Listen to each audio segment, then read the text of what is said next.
Outra coisa que é interessante de falar é que muita gente se sentiu mal por matar um monte de gente no questionário. Mas, gente, é uma prerrogativa do questionário, não tem como, você ia ter que matar gente, sabe? É aquela coisa, ou 5 ou 1. Se você mata 5, você matou 5, você matou 1, você matou 1. Não importa, você matou gente. Esse era um dos pontos dos dilemas, entendeu? Era você matar pessoas. Então, não se sintam mal por matar gente. Fiquem felizes de ser só um teste virtual e não a realidade. Mais de uma pessoa disse pra mim que ao responder aos testes de ética, sentiam que tinham algum problema ético. O que é um problema ético? Eu fiquei pensando pra mim o que seria, né? Sei lá, eu tenho um problema no estômago, eu tenho um problema ético. Pra mim isso não faz muito sentido.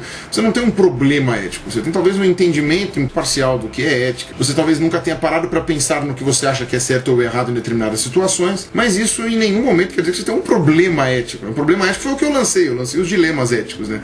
Algumas pessoas falaram, eu não vou mover o trem do trilho, porque se você mexe o trem do trilho, ele pode ir pra um outro caminho que vai trombar com outro trem, né? Causando um acidente horroroso. Isso é uma solução prática. Não é isso que eu queria. Eu queria uma solução ética. A solução ética, ou seja, é irrelevante se você vai desviar o trem do caminho e ele vai bater com outro trem. Na verdade, eu deveria ter deixado explícito que mudar o trem do caminho faria com que você lá na frente encontrasse de novo o mesmo caminho e, enfim, fosse só um desvio cego. Isso daí não era o objetivo do teste. Mas tudo bem, quem respondeu assim, agora não temos como saber, vai ser contado assim mesmo.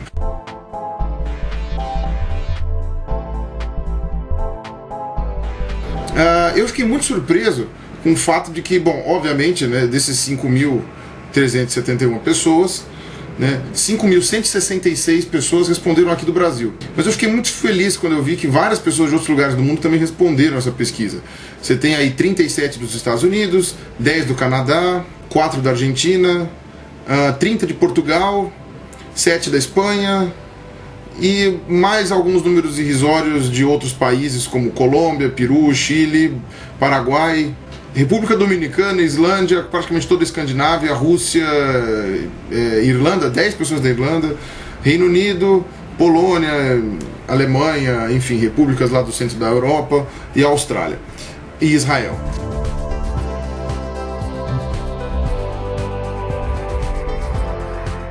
Algumas sugestões que me deram sobre isso é que eu deveria ter perguntado antes se a pessoa é ateia ou não. Seria uma coisa interessante para você abordar se o ateísmo realmente implica em moralidade ou ética ou antiética. O problema é que para eu criar isso daí, eu teria que fazer o dobro de questões. Ou então eu teria que deixar questões de 4 escolhas, o que ia complicar muito a minha vida na hora de fazer estatística. Que é tipo assim, sou ateu e empurraria a pessoa gorda. Sou ateu e não empurraria a pessoa gorda. C. Sou teísta e empurraria a pessoa gorda. D. Sou teísta e não empurraria. Sabe? E ainda assim ia ter algum agnóstico ou alguma pessoa com outro tipo de definição maluca que ia falar, não, eu não me enquadro em nenhuma delas, eu não vou fazer, me sinto discriminado. Então, apesar de ser uma ideia muito legal, não é uma coisa que seja simples de fazer, então eu achei melhor não fazer, porque ia dificultar muito a minha vida. Outra coisa que perguntaram para mim era se eu podia calcular o tempo de resposta de cada um, para saber se a pessoa demorou muito para responder ou não. Quanto mais tempo ela demorou para responder, mais em dúvida ela ficou. Eu não tenho como fazer isso porque eu não sei, né? O programinha lá não permitia fazer esse tipo de contagem, e também a gente não tem como saber se a pessoa parou de responder porque ela está pensando, se ela foi no banheiro, se ela espirrou, se ela foi, sei lá, enfim, fazer outra coisa. Então fica meio difícil fazer esse teste. Seria uma coisa legal de sugerir se fosse realmente um teste científico, né?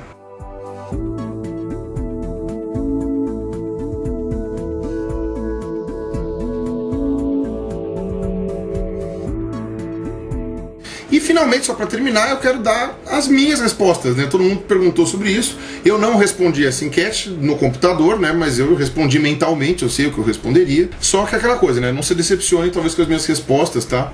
Eu, obviamente, no primeiro, como a maioria falou, eu mataria uma pessoa no lugar de 5, né? Eu desviaria o trem. Apesar que eu acharia isso o correto. Não quer dizer que na hora eu fizesse isso, tá? Porque às vezes no nervosismo você acaba não fazendo nada. Mataria o meu ídolo, infelizmente, sinto muito, sei lá, fica a obra dele. Salvaria o meu parente, o meu amigo, a pessoa, meu ente querido, eu salvaria o meu ente querido, mataria as outras 5 pessoas e azar de quem morreu. Não mataria meu desafeto, ou o desafeto do mundo. Mataria o cachorro. Mataria o meu animal de estimação, em detrimento da pessoa. Mas como eu, no momento, não tenho animal de estimação, pode ser que a minha resposta esteja sendo enviesada.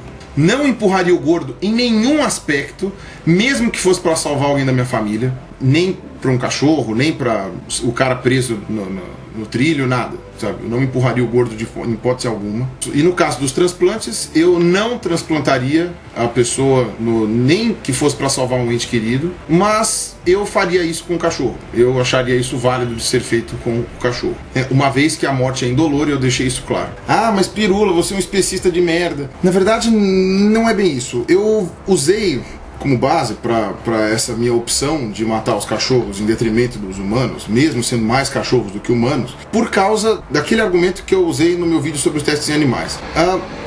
Digamos assim, seria uma medida de sofrimento intrínseco. Quanto sofrimento a morte de uma pessoa pode causar, entendeu? Ela pode causar a morte para os seus parentes, para os seus filhos, sei lá, para os seus amigos, para sua namorada, enfim, para o seu namorado. Quanto a morte de um cachorro pode causar para outros cachorros de sofrimento, entendeu? Eu usei mais ou menos essa base. A morte de um cachorro vai gerar sofrimento se ele for o cachorro de algum humano. Aí pode gerar sofrimento para os humanos que estejam ligados àquele cachorro. Para o cachorro em si, o nível de sofrimento é muito baixo. Então eu fiz essa escolha baseada nesse argumento, né, de que uma pessoa morrer implica o sofrimento de muitos, um cachorro morrer, na pior das hipóteses, implica o sofrimento de ninguém. Claro que há as exceções. O cara podia muito bem ser um cara solitário na vida e os cachorros podiam ser, sei lá, de uma família. Fazer o quê? Sei lá, a probabilidade disso ser verdade é pequena. Eu acho que é mais provável o contrário. Então, não sou cachorro. Bom, só uma exceção que talvez eu abriria. Eu coloquei o exemplo do cachorro, né? No caso, se fosse um cão, né? Um cão tem em qualquer lugar, é bicho bunda. Se no lugar de um cachorro fosse, sei lá, uma espécie em extinção grave, enfim, eu salvaria essa espécie. Se fosse sei lá, uma espécie extremamente rara que tivesse em perigo de extinção, sei lá, o último lobo da Tasmânia, alguma coisa assim, eu salvaria a espécie e mataria as pessoas. Exceto se fosse meu ente querido. Eu fiz um exercício mental e realmente eu prefiro minha mãe viva do que o lobo da Tasmânia. Mas se fossem outras pessoas aleatórias que eu não conheceria, eu salvaria a espécie em extinção. O que não quer dizer que isso seja o mais ético a ser feito, porque é aquilo que eu falei, se eu desse o histórico de cada uma das pessoas, talvez eu mudasse de ideia. Mas eu acho que nesse caso não. Eu acho que se tratando de uma espécie em extinção, eu salvaria a espécie sempre. Espécie em extinção grave, né? Não uma espécie que uma onça pintada. Não, onça pintada é que se exploda. Entendeu? Agora, uma espécie que está realmente em extinção, se ela tem 10 indivíduos, eu salvaria esse indivíduo e não o ser humano.